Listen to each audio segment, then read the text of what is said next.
ایک مرتبہ آپ کسی مقام سے گزر رہے تھے تو وہاں پر چند آتش پرست، یعنی جو لوگ آگ کی پوجا کرتے ہیں نا، انہیں آتش پرست کہا جاتا ہے. تو وہ اس آگ کی پوجا کر رہے تھے اور اس طرح ریاضات اور مجاہدات کر رہے تھے کہ 6 مہینے تک اپنی زبان پر کوئی دانہ نہ پانی. اس طرح وہ مجاہدے کرتے تھے اور آگ کی پوجا کرتے تھے. تو حضرت خواجہ غریب نواز رحمۃ اللہ علیہ ان کے پاس جاتے ہیں اور پوچھتے ہیں کیا بات ہے کہ تم اس آگ کی پوجا کیوں کر رہے ہو، اس آگ کی پوجا کیوں کر رہے ہو؟ تو وہ کہنے لگے کہ ہم اس آگ کی پوجا اسی لیے کر رہے ہیں تاکہ جب ہم مر جائیں اور ہمیں دوزخ میں ڈالا جائے تو ہمیں یہ آگ ہمیں نہ جلائے، اسی لیے اس کی عبادت کر رہے ہیں. بہرحال اس زمانے کے ان لوگوں کے عقائد تھے.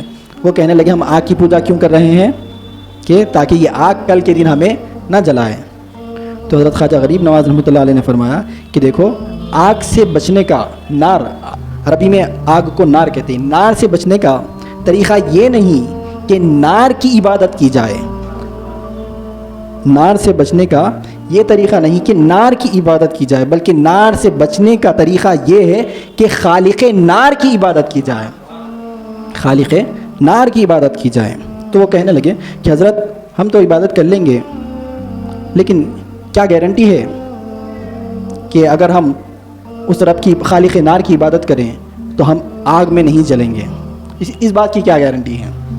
تو حضرت خواجہ غریب نواز رحمۃ اللہ علیہ فرماتے ہیں کہ دیکھو، اگر کوئی شخص حق جل شانہ کی عبادت کرتا ہے تو آگ اس کی جسم تو کیا، اس کی جوتی کو بھی نہیں جلا سکتی.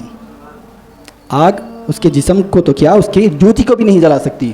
اسی وقت حضرت خواجہ غریب نواز رحمۃ اللہ علیہ نے اپنی جوتیاں اتار کر اس آگ میں ڈالا. کئی دیر تک آگ میں ڈالنے کے باوجود بھی وہ جوتیاں نہیں جلی.